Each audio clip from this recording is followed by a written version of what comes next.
മംഗലം പുറത്തൂർ പഞ്ചായത്തുകളിൽ LDF സ്ഥാനാർത്ഥി doctor KT ജലീലിന് വൻ വരവേൽപ്പ്.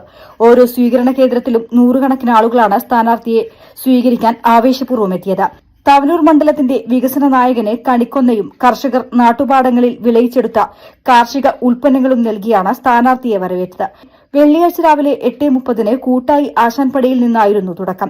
Fisheries colony, Paris, Pallivalappu, Moonnangadi, tsunami Nagar, ഭജനമഠം, പോസ്റ്റ് ഓഫീസ് പരിസരം, ശിവക്ഷേത്രം കിഴക്ക് എന്നിവിടങ്ങളിലായിരുന്നു ഉച്ചയ്ക്ക് മുൻപുള്ള പര്യടനം. 3 മണിക്ക് ഉച്ചയ്ക്ക് ശേഷമുള്ള പര്യടനം പുല്ലൂണിയിൽ നിന്നും ആരംഭിച്ച് മഠത്തിൽപ്പടിയിൽ സമാപിച്ചു. രാവിലെ തീരദേശത്ത് ആവേശത്തിര തീർത്ത് മത്സ്യത്തൊഴിലാളികളുടെ കൈപിടിച്ച് ഹൃദയം കവർന്ന് KT ജലീലിന്റെ പ്രഭാത നടത്തം ശ്രദ്ധേയമായി. നൂറുകണക്കിന് മത്സ്യത്തൊഴിലാളികളാണ് തവനൂരിന്റെ നായകനൊപ്പം നടന്നു നീങ്ങിയത്. CPIM കൂട്ടായി ലോക്കൽ കമ്മിറ്റി സംഘടിപ്പിച്ച മോർണിംഗ് വാക്ക് വിത്ത് KT പരിപാടി രാവിലെ 6:30 കൂട്ടായി വാടിക്കലിൽ നിന്നും ആരംഭിച്ചു. ആശാൻപടിയിൽ സമാപിച്ചു. News bureau, Thavanur.